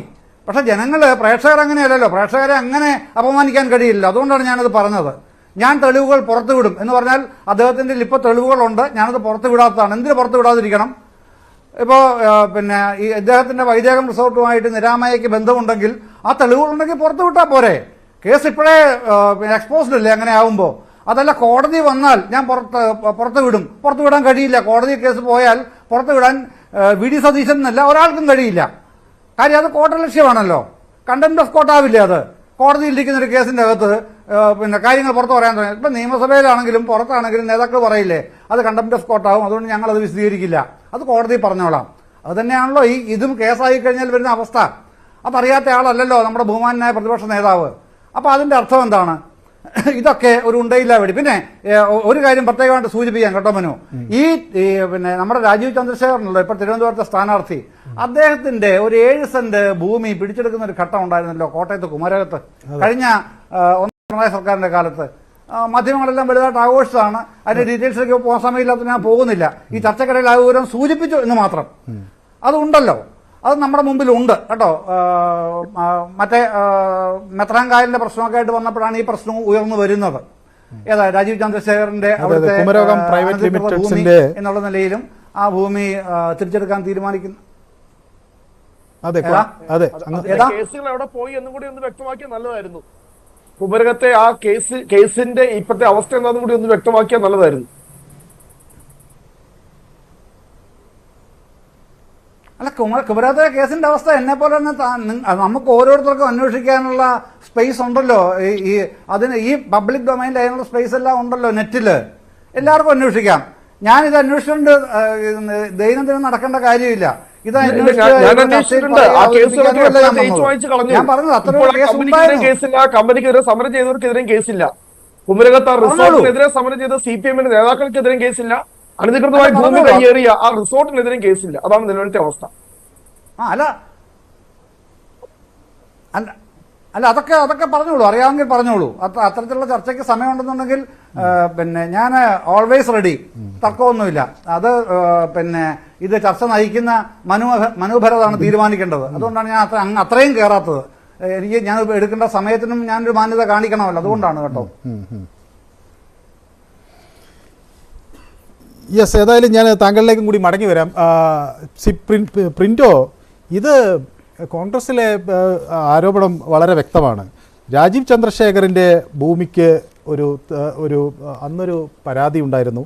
അത് ഈ നിരാമയ റിട്രീറ്റ്സ് കുമരകം പ്രൈവറ്റ് ലിമിറ്റഡിന് അന്ന് നോട്ടീസ് അയച്ചിരുന്നു. ആ നോട്ടീസിൻ്റെ പകർപ്പൊക്കെ എൻ്റെ കയ്യിലുണ്ട്. കുമരകം വില്ലേജിൽ ബ്ലോക്ക് നമ്പർ 11-ൽപ്പെട്ട കായൽ പുറമ്പോക്കിലെ സ്ഥലത്തെ സംബന്ധിച്ചാണ് തർക്കമൊക്കെ ഉണ്ടായത്. ഇതെല്ലാം തേഞ്ഞു മാഞ്ഞു കഴിഞ്ഞിരിക്കുന്നു. സമരം ചെയ്തവരും പോയി, എല്ലാവരും പോയി. ഇപ്പോൾ ഒരു ഐക്യമുണ്ട് എന്നാണ് കോൺഗ്രസിൻ്റെ ഒരു ആരോപണം. ഒരു രാഷ്ട്രീയ ആശയത്തിനപ്പുറത്തേക്ക് വ്യാവസായിക താല്പര്യങ്ങൾ രാഷ്ട്രീയത്തെ ബാധിക്കുന്നുണ്ടോ സ്ഥാനാർത്ഥികളുടെ? ഒരിക്കലുമില്ല. ഒരു വ്യവസായി എന്ന രീതിയിൽ കഴിവ് തെളിയിച്ച ആളാണ് രാജീവ് ചന്ദ്രശേഖർ, സംശയം വേണ്ട. അദ്ദേഹം നമ്മളൊരു യുവ സംരംഭകനായി വന്ന് പ്രത്യേകിച്ച് മാധ്യമ മേഖലയിലൊക്കെ തന്റെ വ്യക്തിത്വം പതിപ്പിച്ച ഒരു നല്ല വ്യവസായിയായിട്ടാണ് അദ്ദേഹത്തെ എല്ലാവരും കാണുന്നത്. അദ്ദേഹത്തിന്റെ വ്യവസായവും അത്രയും കാര്യങ്ങളും മാറ്റി നിർത്തി കഴിഞ്ഞാൽ തിരുവനന്തപുരത്ത് BJPയെ സംബന്ധിച്ചിടത്തോളം ഏറ്റവും നല്ല സ്ഥാനാർത്ഥിയാണ്. കാരണം അദ്ദേഹത്തിന്റെ പ്രവർത്തനങ്ങൾ നിങ്ങളൊന്ന് പരിശോധിച്ചാൽ മനസ്സിലാക്കാൻ സാധിക്കുന്നത് തിരുവനന്തപുരത്തെ ജനങ്ങൾക്ക് കൃത്യമായിട്ട് അദ്ദേഹത്തിന്റെ സ്ഥാനാർത്ഥി വന്നതിനോട് കൂടിയിട്ട് അദ്ദേഹത്തെ വിജയിപ്പിക്കണം എന്നുള്ള ഒരു സ്വര ആളുകൾക്ക് ഉണ്ടായിട്ടുണ്ട്. അതിനുള്ള കാരണം അദ്ദേഹം ഉയർത്തിപ്പിടിക്കുന്ന വലിയ കാഴ്ചപ്പാടുകളുണ്ട്. യുവാക്കൾ, സ്ത്രീകൾ, പൊതുസമൂഹം, അതുപോലെ അദ്ദേഹത്തെ തിരുവനന്തപുരം പോലുള്ള കുറച്ചും കൂടി ഒരു മെട്രോപൊളിറ്റൻ സിറ്റിയിലേക്ക് മാറുന്ന ഒരു നഗരത്തിന്റെ മുഖമായി മാറാൻ സാധിക്കുന്ന വ്യക്തി എന്ന രീതിയിൽ അദ്ദേഹത്തിന്റെ രാഷ്ട്രീയം, അദ്ദേഹം ഉയർത്തിപ്പിടിക്കുന്ന രാഷ്ട്രീയത്തിന് തന്നെയാണ് അവിടെ ജനങ്ങൾ അംഗീകാരം കൊടുക്കാൻ പോകുന്നത്. പിന്നെ ഈ എല്ലാ കാലഘട്ടത്തിലും മുഴുവൻ സമയ രാഷ്ട്രീയ പ്രവർത്തനം എന്നുള്ള ഒരു മാനദണ്ഡം കേരളത്തിൽ മാത്രമേ ഉള്ളൂ. നമ്മൾ മനസ്സിലാക്കണം. ഈ രാഷ്ട്രീയ പ്രവർത്തകനും എന്ന് പറയുന്ന ആള് മുഴുവൻ സമയ രാഷ്ട്രീയ പ്രവർത്തനം നടത്തി അതുകൊണ്ട് ഉപജീവനം നടത്തുക എന്നുള്ള ഒരു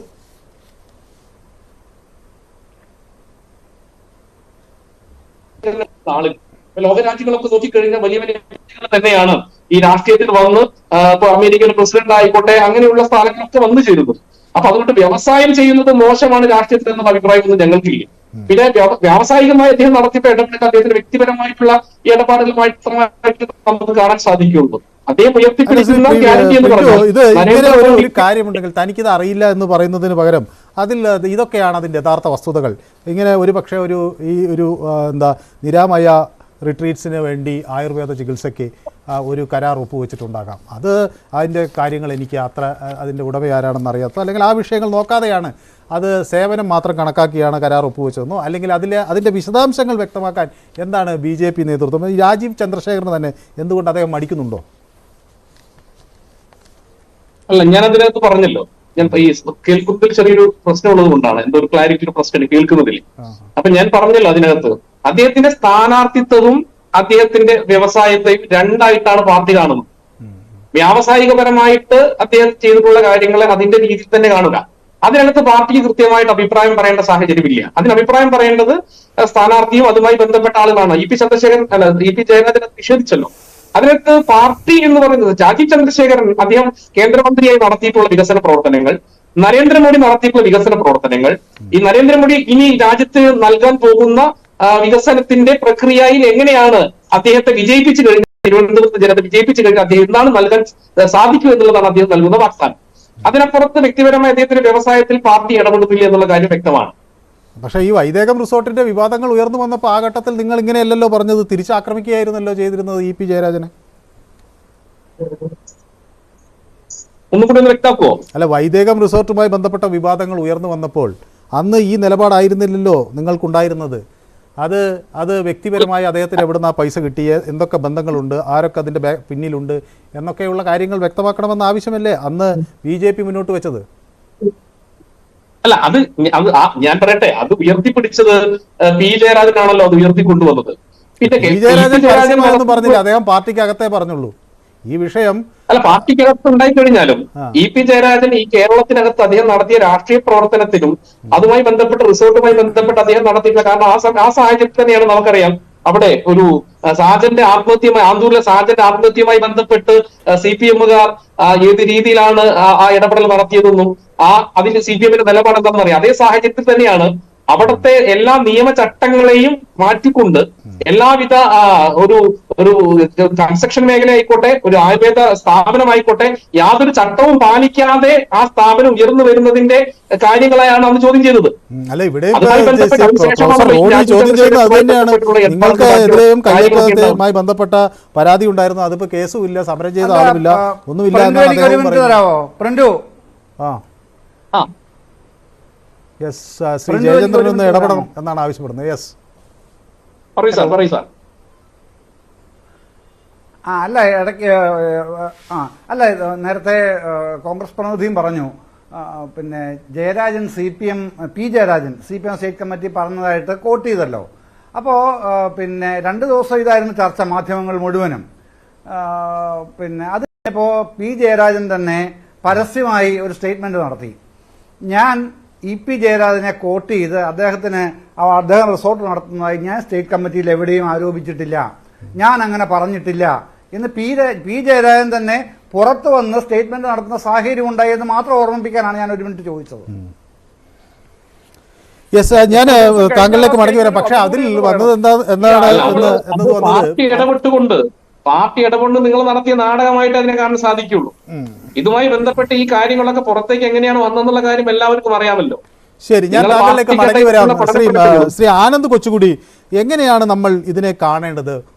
രാഷ്ട്രീയം ഒരു വശത്തുണ്ട്, അവർ രാഷ്ട്രീയ പ്രവർത്തകർ ഒരു ജോലി ചെയ്തോ ബിസിനസ് ചെയ്തോ വ്യാപാരം ചെയ്തോ ഒക്കെ ജീവിക്കുന്നു, ഉപജീവന മാർഗമായോ അല്ലെങ്കിൽ അവർ ഇതിലൊക്കെ ഇടപെടുന്നതിലോ ഒരു തെറ്റുമില്ല, അങ്ങനെ തന്നെ വേണം എന്നാണ്. കാരണം നമ്മളെ അല്ലെങ്കിൽ പൊതുജനത്തിൻ്റെ നികുതിയെ ഡിപ്പെൻഡ് ചെയ്യാതെ കൂടുതൽ അങ്ങനെയൊക്കെ ചെയ്യുന്നതിൽ തെറ്റില്ല എന്ന് വേണമെങ്കിൽ ഒരു വശത്ത് അല്ല തെറ്റില്ല എന്ന് തന്നെ നമുക്ക് പറയാം.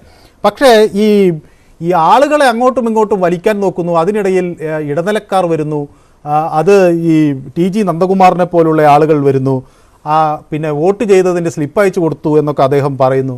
ഇതൊക്കെ നമ്മുടെ കേരള രാഷ്ട്രീയത്തിൻ്റെ പുതിയ രീതികളാണോ?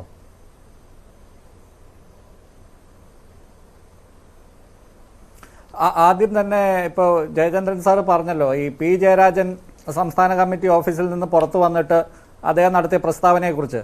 അത് തെറ്റാണ്. അന്ന് പി ജയരാജൻ പറഞ്ഞ വാക്കുകൾ അപ്പോൾ തന്നെ അത് മലയാളത്തിലെ ചാനലുകൾ ആ വാക്കുകൾ അപ്പോൾ തന്നെ അതിലെ പൊള്ളത്തരം പുറത്തു വന്നതാണ്. അതായത് അദ്ദേഹം പറഞ്ഞ വാക്കുകൾ വെച്ച് തന്നെ അദ്ദേഹം സമ്മതിക്കുന്നതായിട്ടാണ് അത് ഞാൻ പാർട്ടിയുടെ പുറത്ത് പറയില്ല എന്നാണ് അന്ന് അദ്ദേഹം അതിൻ്റെ കൊറോളറി ആയിട്ട് അല്ലെങ്കിൽ അതിൻ്റെ അനുബന്ധമായിട്ട് അദ്ദേഹം പറഞ്ഞത്.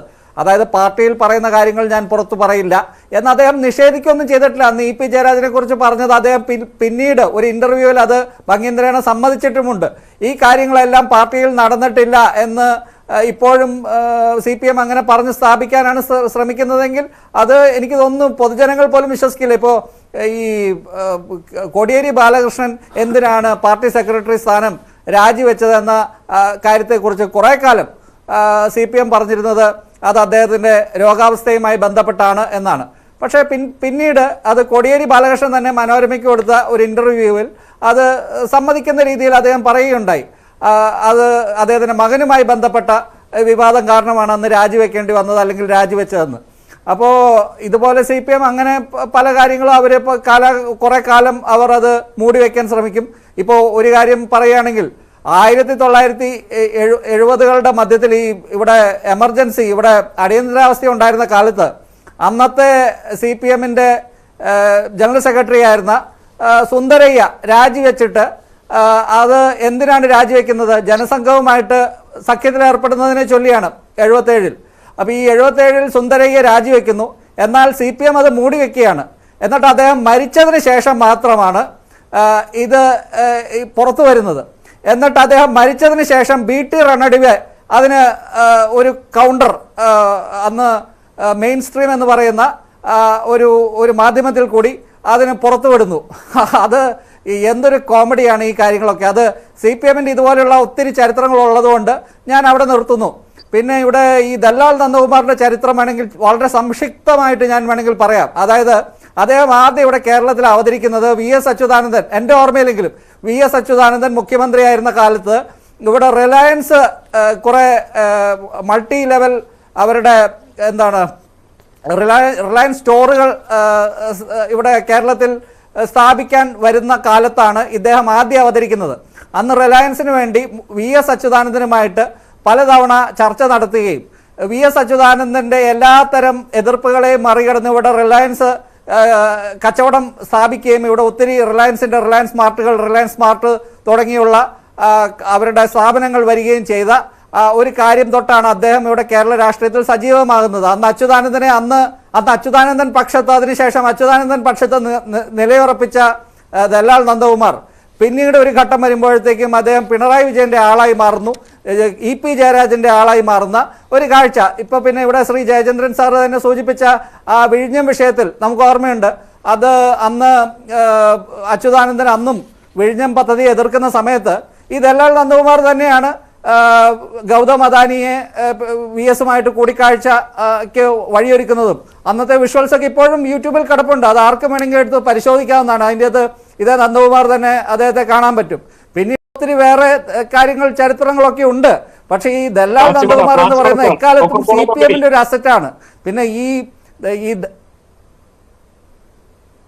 അതെ അപ്പൊ പിന്നെ ഇന്നത്തെ മാതൃഭൂമി പത്രത്തിൽ ഒരു വാർത്തയുണ്ട്. അതായത് ഈ ഡൽഹിയിലെ കേരള ഹൗസിൽ പുതിയൊരു കൺട്രോളറെ നിയമിക്കുന്നതുമായിട്ട് ബന്ധപ്പെട്ട് അപ്പോൾ 5 തസ്തികകൾ മറികടന്ന ഒരു ഗസറ്റഡ് പോസ്റ്റിൽ അവിടുത്തെ റിസപ്ഷനിസ്റ്റ് ആയിട്ടുള്ള അല്ലെങ്കിൽ റിസപ്ഷൻ മാനേജറായിട്ടുള്ള ഒരാളെ, പിണറായി വിജയൻ്റെ അടുപ്പക്കാരനെ അവിടെ ഗസറ്റഡ് ഓഫീസറായിട്ട് നിയമിക്കുകയാണ്, കൺട്രോളറായിട്ട് നിയമിക്കുകയാണ്.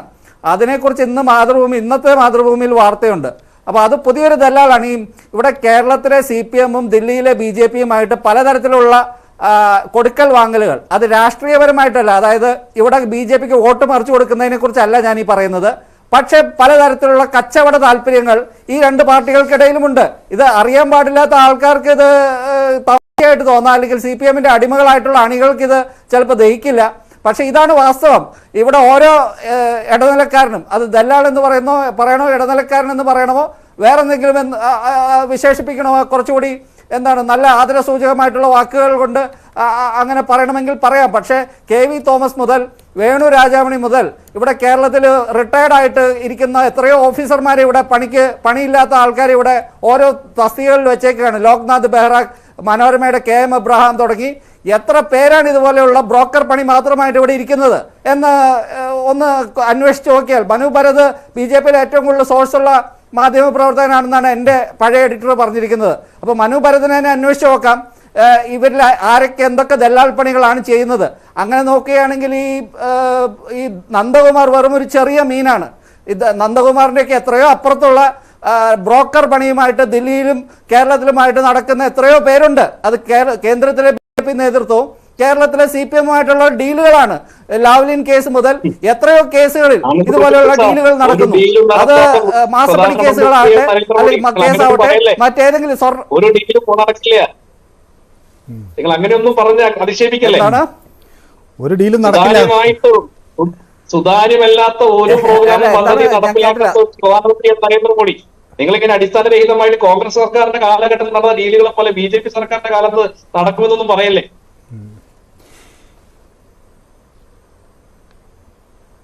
അല്ല, അത് ഞാൻ എനിക്ക് അറിവുള്ള കാര്യങ്ങൾ വെച്ച് തന്നെയാണ് ഞാൻ പറയുന്നത്. അത് മനു ഭരതിന് അന്വേഷിച്ച് കണ്ടുപിടിക്കാവുന്ന കാര്യങ്ങളാണ്. വേണമെങ്കിൽ കുറെ കാര്യങ്ങൾ ഞാൻ വേണമെങ്കിൽ വാട്സപ്പിലൊക്കെ ഇട്ട് തരാം. ഇത് ഏതൊക്കെ തരത്തിൽ എവിടെയൊക്കെയാണ് ഈ ഡീലുകൾ നടക്കുന്നത്. അല്ല, അത് ചോദിച്ചത്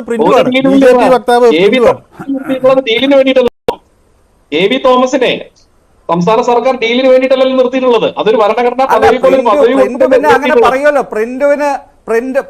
പ്രിന്റുമൊക്കെ പാർട്ടിയിൽ എത്തുന്നതിന് എത്രയോ മുൻപ് ഇതുപോലെയുള്ള കാര്യങ്ങൾ നടക്കുന്നതാണ്. പ്രിന്റുമൊക്കെ എനിക്ക് തോന്നുന്നു യുവജന വിഭാഗത്തിൽ മറ്റൊരു നേതാവായിരിക്കും, അല്ലെങ്കിൽ അദ്ദേഹം തൃശ്ശൂർ എന്നുള്ള ഒരു നേതാവാണെന്നാണ് ഞാൻ മനസ്സിലാക്കുന്നത്. മനു ഭരതിന് തന്നെ ഇതിനെക്കുറിച്ച് എത്രയോ നന്നായിട്ട് അറിയാമായിരിക്കും. ഈ രാജീവ് ചന്ദ്രശേഖരന്റെ കാര്യം തന്നെ എടുക്കുക. അദ്ദേഹം എങ്ങനെയാണ് BJPയിൽ എത്തിയത്? ആദ്യം അദ്ദേഹത്തിന്റെ അമ്മായി അച്ഛനായിട്ടുള്ള TPG നമ്പ്യാരുടെ BPL കമ്പനി എങ്ങനെയാണ് അദ്ദേഹം കൈക്കലാക്കിയത് എന്നുള്ള ഒരു ചരിത്രം ആർക്കെങ്കിലും പരിശോധിക്കാവുന്നതാണ്. അതിനുശേഷം അദ്ദേഹം എങ്ങനെയാണ് ആദ്യം രാജ്യസഭാ സീറ്റ് അദ്ദേഹത്തിന് കിട്ടുന്നത്? JDSന്റെയും BJPയുടെയും MLA മാർ അദ്ദേഹത്തിന് എന്തുകൊണ്ടാണ് വോട്ട് ചെയ്ത് അദ്ദേഹത്തിന് രാജ്യസഭാ സീറ്റ് വാങ്ങിക്കൊടുക്കുന്നത്? അത് പണം കൊടുത്തിട്ടാണോ അദ്ദേഹത്തിന് കിട്ടിയത് എന്ന് ആരെങ്കിലും സംശയിച്ചാൽ തെറ്റു പറയാൻ പറ്റുമോ? രണ്ടാമത് അദ്ദേഹം വീണ്ടും രാജ്യസഭയിൽ കൂടി അംഗമാവുന്നു, മന്ത്രിയാവുന്നു, BJP-യിൽ ചേരുന്നു. അതിനുശേഷമാണ് രണ്ടാം തവണ അദ്ദേഹം രാജ്യസഭാ MP ആയതിനു ശേഷമാണ് അദ്ദേഹം BJP-യിൽ ചേരുന്നത് എന്നാണ് എൻ്റെ ഓർമ്മ. അതിനൊക്കെ ശേഷമാണ് അദ്ദേഹം ഇതുപോലുള്ള പ്രൊഫൈലുമായിട്ട് തിരുവനന്തപുരത്ത് വന്ന് ഇപ്പോൾ വലിയ ഒരു നേതാവായി BJP-യുടെ നേതാവായി മാറുന്നത്. പ്രിന്റുവിനെ പോലെയുള്ള നേതാക്കളൊക്കെ അദ്ദേഹത്തെ പോയിട്ട് പറഞ്ഞോളൂ. പക്ഷേ എല്ലാവർക്കും പഴയ ചരിത്രങ്ങളുണ്ട്. 25 വർഷമായിട്ട് ഈ പ്രസ്ഥാനവുമായിട്ട് ബന്ധമുള്ള ആളാണ് രാജീവ് ചന്ദ്രശേഖർ. മോഡി വന്നതിന് ശേഷം മാത്രമല്ല സാർ, നിങ്ങൾ എല്ലാ പ്രൊഫൈലും കൂടി ഒന്ന് പരിശോധിക്കണം. ഉറച്ചു പറയുന്നു, BJP അധികാരം ഇരിക്കുന്നത് നരേന്ദ്രമോദി സർക്കാർ വരുന്നതിനേക്കാൾ മുമ്പ് ഈ പാർട്ടിയുമായി അദ്ദേഹം. അതെ, ഇപ്പൊ PC ജോർജിനെ എങ്ങനെയാണ് അദ്ദേഹം അദ്ദേഹത്തിന് വീട്ടിൽ താമസിപ്പിച്ച് BJP അംഗത്വം എടുത്ത് അദ്ദേഹത്തിന് പത്തനംതിട്ട സീറ്റ് കൊടുക്കാമെന്ന് വാഗ്ദാനം കൊടുത്ത് അദ്ദേഹത്തെ ചതിച്ചത് എന്ന് തുടങ്ങിയുള്ള ഏറ്റവും പുതിയ കാര്യങ്ങൾ വരെ പുറത്തു വന്നിട്ടുണ്ടല്ലോ. രാജീവ് ചന്ദ്രശേഖർ 25 വർഷമായി ഈ പ്രസ്ഥാനമായി വളരെ അടുത്ത് എന്തിനാണ് പറഞ്ഞു പറ്റിച്ചത്? ഇങ്ങനെയുള്ള ഡീലുകൾ നടത്തുമ്പോൾ പാവം PC ജോർജിനെ പോലെയുള്ള ആൾക്കാരെ അദ്ദേഹത്തിന്റെ പാർട്ടിയെ മൊത്തം ഈ BJP ലയിപ്പിച്ച് അദ്ദേഹത്തിന് പത്തനംതിട്ട സീറ്റ് കൊടുക്കാമെന്ന് രാജീവ് ചന്ദ്രശേഖരനാണ് PC ജോർജിന് വാക്ക് കൊടുത്തത്. കൊണ്ടാണ് ഏതായാലും ഞാൻ ഒന്ന് നമ്മുടെ കോൺഗ്രസ് വക്താവിലേക്ക് കൂടി ഒന്ന് പോകേണ്ടതുണ്ട്. ശ്രീ റോണി, ഈ രേഖകൾ കയ്യിലുണ്ടെങ്കിൽ അത് പുറത്തുവിടാത്തത് എന്താണ്? അതാണ് ശ്രീ M ജയചന്ദ്രനും ചോദിച്ചത്. ഈ രേഖ കയ്യിലുണ്ടെങ്കിൽ പിന്നെ ഇത് രേഖയുണ്ട് എന്ന് പറഞ്ഞ് ഇങ്ങനെ ഇരിക്കേണ്ട കാര്യമുണ്ടോ? ആ തേങ്ങ ഉടച്ചുകൂടെ? മനു, ഇതിൻ്റെ അകത്ത് ഇനി ഒരു തെളിവ് പുറത്തുവിടേണ്ടതില്ല. ഞാൻ 100% ആത്മാർത്ഥത്തോടെ ഞാൻ വിശ്വസിക്കുക, ഈ EP ജയരാജൻ കേസ് കൊടുക്കുമെന്ന് പറയുന്നതൊക്കെ വെറും ഒരു പുകമറ മാത്രമാണ്. കാരണം കൈകൾ ശുദ്ധമാണെങ്കിൽ കേസ് കൊടുത്താൽ മതി. കാരണം ഞാൻ പറഞ്ഞല്ലോ, ഇതൊക്കെ ഈ നാട്ടിലെ ജനങ്ങൾക്ക് മുഴുവൻ അറിയാവുന്ന കാര്യങ്ങളാണ്.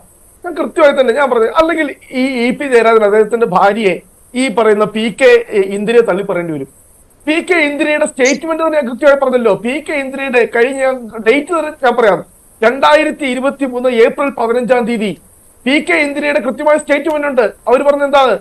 ഈ കമ്പനി പൂർണ്ണമായും ഈ പറയുന്ന ജൂപ്പിറ്റർ ക്യാപിറ്റലിലേക്ക് കൈമാറണമെങ്കിൽ, അതായത് വൈദേകം റിസോർട്ട് പൂർണ്ണമായി നിരാമയ റിട്രീറ്റിലേക്ക് കൈമാറണമെങ്കിൽ 2 വർഷം എടുക്കും. കാരണം ഈ ഓഹരികൾ കൈമാറുക എന്ന് പറയുന്നത് അത്രയും സങ്കീർണമായ ഒരു വിഷയമാണ്.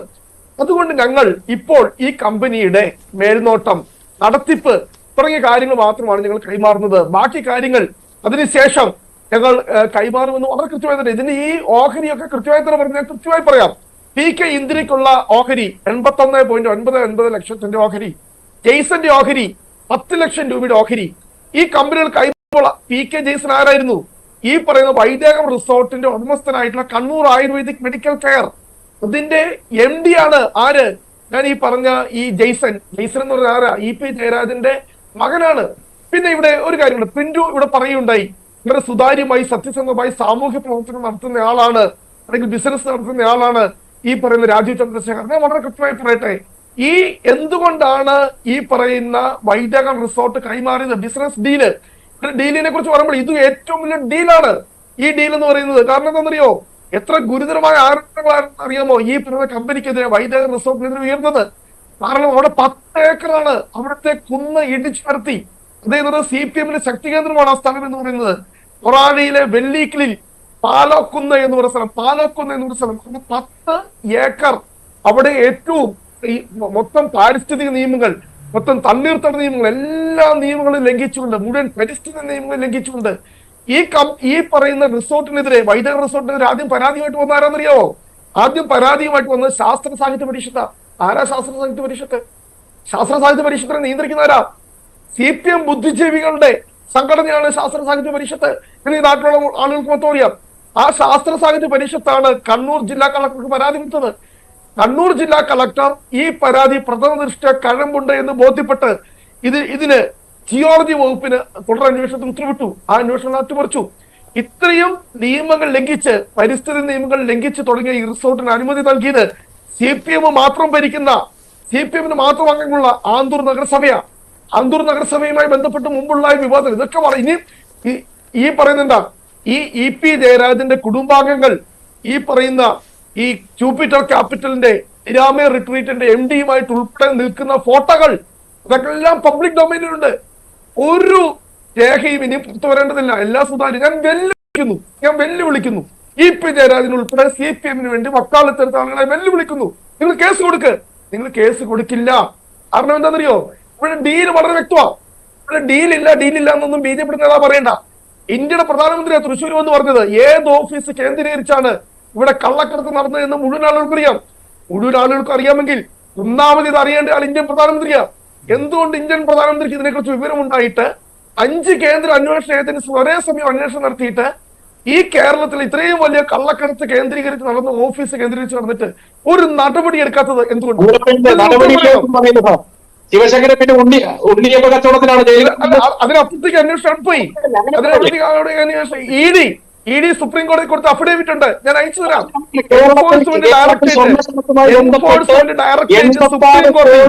സ്വത്തുകൾ കണ്ടുകെട്ടിയിട്ടുണ്ട്. ഓരോ വലിയ വലിയ കണ്ണികളടക്കം 16 പേരെ അറസ്റ്റ് ചെയ്ത് ജയിലടച്ചിട്ടുണ്ട്. നിങ്ങൾ അങ്ങനെ പറയല്ലേ? മുഖ്യമന്ത്രിയുടെ പ്രിൻസിപ്പൽ സെക്രട്ടറി കൊണ്ട് അന്വേഷണം നിർത്തി. അതിനപ്പുറത്തേക്ക് അന്വേഷണം പോകുന്നു. ഞാൻ പറഞ്ഞ കേരളത്തില് നമ്മുടെ കേരളത്തിന്റെ രാഷ്ട്രീയ ചരിത്രമൊക്കെ സാറിന് അറിയാമല്ലോ. R ബാലകൃഷ്ണ പിള്ള ഒഴികെ വേറെ ഏത് നേതാവാണ് ഇത്തരത്തിൽ അഴിമതി കേസ് ജയിലടക്കിപ്പെട്ടിട്ടുള്ളത്? ഞാൻ പറയാം, അന്വേഷണം അവസാനിച്ചതില്ല. പ്രിൻസിപ്പൽ സെക്രട്ടറി പ്രധാനമന്ത്രി പറഞ്ഞ പ്രസ്താവന അതിന്റെ യാഥാർത്ഥ്യങ്ങളിലേക്ക് വാ. ഞാൻ കൃത്യമായി പറയും, ED സുപ്രീം കോടതി അഫിഡവിറ്റ് ഉണ്ടേ. അതിൽ പറഞ്ഞതെന്നറിയോ, ഈ കേസ് ഇതിനൊക്കെ ഈ ശിവശങ്കറിന്റെ അപ്പുറത്തേക്ക് വലിയ തിമിംഗലങ്ങൾ ഉണ്ടെന്നാണ് ED പറഞ്ഞത്. എന്തുകൊണ്ടാണ് അന്വേഷണം പോകുമെന്ന് പറഞ്ഞപ്പോൾ, മുഖ്യമന്ത്രി ഓഫീസിലേക്ക് അന്വേഷണം പോകുന്ന പറഞ്ഞപ്പോൾ അവിടെ പെട്ടെന്ന് തീപിടുത്തം രേഖകൾ മുഴുവൻ കത്തുന്നു. എന്തുകൊണ്ടാണ് നിങ്ങൾ അങ്ങോട്ട് അന്വേഷണം പോകാതെ? ഇപ്പോൾ കൃത്യമായ ഡീലിന്റെ ഭാഗമായി അന്വേഷണം ഒരു പോയിന്റിൽ നിങ്ങൾ അവസാനിപ്പിച്ചു. ഇതിലെ പ്രധാനപ്പെട്ട പ്രതികളെ നിങ്ങൾ രക്ഷിച്ചു. ഇതിനെയാണ് അദ്ദേഹത്തിന് വായിൽ നിന്ന് പുറത്തു പറയേണ്ടി വന്നു. ഞാൻ ഒറ്റ കാര്യം, ഇന്ന് രാജീവ് ചന്ദ്രശേഖരൻ ഒരുപാട് ന്യായീകരിച്ചു. ഞാൻ പറയുന്നു, ഇങ്ങനെയെങ്കിൽ ഇത്രമാത്രം നിയമ ലംഘനങ്ങൾ നടന്നു റിസോർട്ട് മേടിക്കുന്നത് എന്തിന്റെ ഭാഗമാണ്? ഇതാണ് സത്യസന്ധമായിട്ടുള്ള ബിസിനസ്? അങ്ങ് പറ. ഇതെല്ലാം എന്ന് പറഞ്ഞത് വളരെ കൃത്യമാണ്. നമ്മുടെ മുമ്പിലുള്ള ഇത്രയും അപ്പൊ അതാണ് ഡീൽ എന്ന് പറയുന്നത്. അവിടെ റെയ്ഡ് നടത്തുന്നു, ആദായ നികുതി വകുപ്പിനെ റെയ്ഡ് നടത്തുന്നു. EP ജയരാജൻ പേടിച്ച് എന്ത് ചെയ്യുന്നു? ആ റിസോർട്ട് തന്നെ രാജീവ് ചന്ദ്രശേഖരന് വിൽക്കുന്നു. അതാണ് ഡീൽ എന്ന് പറയുന്നത്. ശ്രീ M ജയചന്ദ്രൻ, ഡീൽ ഉണ്ട് എന്നാണ് തറപ്പിച്ച് പറയുന്നത്. കോൺഗ്രസ് ആ ആരോപണം ശക്തമായി ഉന്നയിക്കുകയും ചെയ്യുന്നു. അങ്ങനെ ഒരു ഡീലില്ല എന്ന് സമർത്ഥിക്കാൻ ഇനി കൂടുതൽ പണിപ്പെടേണ്ടി വരുമോ CPM-ന്? എന്തിന്? ഞാൻ മറ്റൊരു ഉദാഹരണം ചോദിക്കട്ടെ. 2013 ഒക്ടോബർ 5-നാണ് CBIയുടെ പ്രത്യേക കോടതി വിധി തിരുവനന്തപുരത്ത് വരുന്നത്. ലാവ്ലിൻ കേസിൽ പിണറായി വിജയനെ കുറ്റവിമുക്തനാക്കിയത്, പ്രതിപട്ടികയിൽ നിന്ന് എടുത്ത് ദൂരെ മാറ്റുന്നത് 2013 ഒക്ടോബർ 5. അന്ന് കേരളത്തിലെ ഭരിക്കുന്നത് കോൺഗ്രസ്, കേന്ദ്രം ഭരിക്കുന്നത് UPA കോൺഗ്രസ്, മൻമോഹൻ സിംഗ് പ്രധാനമന്ത്രി. അന്ന് കേരളത്തിലെയും കേന്ദ്രത്തിലെയും BJP നേതാക്കൾ എന്താ പറഞ്ഞത്? CPIM-ഉം കോൺഗ്രസും തമ്മിലുള്ള ഒത്തുകളിയാണ് ഇതിന് കാരണം. ഏത്? CBI പ്രത്യേക കോടതിയുടെ ഈ ഉത്തരവിന് കാരണം എന്നാണല്ലോ അന്ന് വ്യാപകമായി പറഞ്ഞത്. എല്ലാവർക്കും അറിയുമല്ലോ, ഈ പാനലിലിരിക്കുന്ന എല്ലാവർക്കും അറിയുമല്ലോ. പിന്നീട് CBI സുപ്രീം കോടതി കേസിന് പോകുന്നു. അത് പലവട്ടമായിട്ട് ഇപ്പം 38ാമത്തെ പ്രാവശ്യം മാറ്റിവെക്കുന്നു. ഇപ്പോൾ കോൺഗ്രസ് നേതാക്കൾ എന്താണ് പറയുന്നത്? BJP ആയിട്ടുള്ള CPIM-ന്റെ ധാരണയാണത്രേ ഇപ്പൊ ഇത് 38ാമത്തെ പ്രാവശ്യം നീട്ടിവെക്കാൻ കാരണം. അപ്പൊ സാറേ, അന്ന് പറഞ്ഞതോ കോൺഗ്രസും CPIM-ഉം തമ്മിലുള്ള ധാരണ കാരണമാണ് CBI പ്രത്യേക കോടതി പിണറായി വിജയനെ കുറ്റവിമുക്തനാക്കിയത്. BJP നേതാക്കൾ അന്ന് പറഞ്ഞത് കോൺഗ്രസ്സുകാരൊന്നും പറഞ്ഞില്ലല്ലോ. അത് കോൺഗ്രസ് ഇന്ത്യ ഭരിക്കുമ്പോഴാണ് അതോ നരേന്ദ്രമോദി ഇന്ത്യ ഭരിക്കുമ്പോഴാണ്? കൃത്യമായി പറ. അന്ന് മൻമോഹൻ സിംഗ് പിന്നീട് പറയാം. അതിക്രമിക്കുന്നു. ഞാൻ ഒരു മിനിറ്റ് ആനന്ദ് കൊച്ചുകുടിക്ക് കൂടി കൊടുക്കാം. ഒടുവിലായി നമ്മുടെ ഈ ചർച്ച അവസാനിക്കുന്നതിന് മുമ്പ് മാധ്യമപ്രവർത്തകരായ ശ്രീ ആനന്ദ് കൊച്ചുകുടി, എന്ത് വരും ഇനി പുറത്ത്? ഇത് എന്ത് തെളിയിക്കും ഈ ആരോപണങ്ങൾ?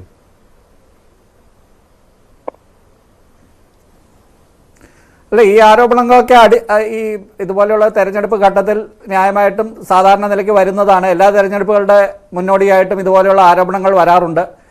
ഈ ദീപ്തി മേരി വർഗീസുമായിട്ട് ബന്ധപ്പെട്ട ആരോപണത്തിൽ ഇനി എന്തെങ്കിലുമൊക്കെ പുറത്തു വരുമോ എന്നുള്ള ഒരു കാര്യം ഞാൻ ഉറ്റുനോക്കുന്നു. കാരണം ഇന്നിപ്പോൾ നന്ദകുമാറിൻ്റെ ഒരു പ്രസ്താവന ഞാൻ കണ്ടിരുന്നു. അതായത് അവരെയും ദീപ്തിയെയും അതായത് ഈ നന്ദകുമാറിനെയും ദീപ്തിയെയും ഒരേ പ്ലാറ്റ്ഫോമിൽ ഒരു ചർച്ചയിൽ കൊണ്ട് ഇരുത്തിയിട്ട് ദീപ്തി ഈ VVPAT അയച്ചു കൊടുത്തില്ല എന്ന് നിഷേധിക്കുകയാണെങ്കിൽ അദ്ദേഹം തെളിവ് പുറത്തുവിടാമെന്നും, എന്നാൽ ദീപ്തി പറയുന്നു വ്യാജരേഖയെക്കുറിച്ച് അവരെന്തോ പറയുന്ന ഒരു ബൈറ്റ് ഞാൻ കണ്ടിരുന്നു. അപ്പോൾ അതിലൊക്കെ ഇനിയൊക്കെ എന്തെങ്കിലും പുതിയ ഡെവലപ്മെന്റ് വരുമോ? ഈ കോൺഗ്രസിലെ നേതാക്കളൊക്കെ ഇതുപോലെ ഒരു സീറ്റ് കിട്ടാത്തതിന് മറ്റു പാർട്ടിക്ക് വേണ്ടി മറ്റേതെങ്കിലുമൊക്കെ പാർട്ടിക്ക് വേണ്ടി, അതിപ്പോൾ CPM ആകാം, BJP ആകാം, നാളെ ഇനി ആം ആദ്മി ആകാം, കിറ്റക്സ് ആകാം, അങ്ങനെ ഏതെങ്കിലുമൊക്കെ പാർട്ടിയിലേക്ക് പോകാൻ നിൽക്കുന്ന ഈ സ്ഥാനമോഹികൾ മാത്രമുള്ള ഒരു പാർട്ടിയായി ഈ കോൺഗ്രസ് അധപ്പതിച്ചിട്ടുണ്ടോ എന്നൊക്കെയുള്ള കാര്യങ്ങൾ ഇനി നാളെ വേറെ ചർച്ചകൾ വരും. EP എന്തായാലും വിവാദ നായകനാണ്. അദ്ദേഹം എന്തെങ്കിലുമൊക്കെ ഇങ്ങനെ പറഞ്ഞുകൊണ്ടിരിക്കും. നമുക്കിതുപോലെയുള്ള ചർച്ചകൾ കൊഴുപ്പിക്കാൻ പറ്റിയ കാര്യങ്ങൾ.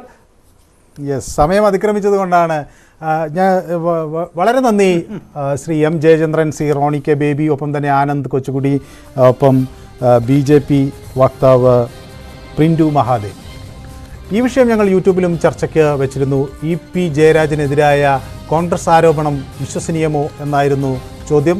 68% ആളുകൾ വിശ്വസനീയം എന്ന നിലപാട് സ്വീകരിച്ചിരിക്കുന്നു. 27% ആളുകൾ അത് ഒട്ടും വിശ്വസിക്കാനാകില്ല എന്ന നിലപാടാണ് വ്യക്തമാക്കിയിരിക്കുന്നത്. നിഷ്പക്ഷ നിലപാടെടുത്തിരിക്കുന്നത് 5% ആളുകൾ. ഇന്നത്തെ പ്രൈം ഡിബേറ്റ് ഇവിടെ അവസാനിപ്പിക്കുന്നു. നാളെ മറ്റൊരു വിഷയമായി വീണ്ടും കാണാം. നന്ദി.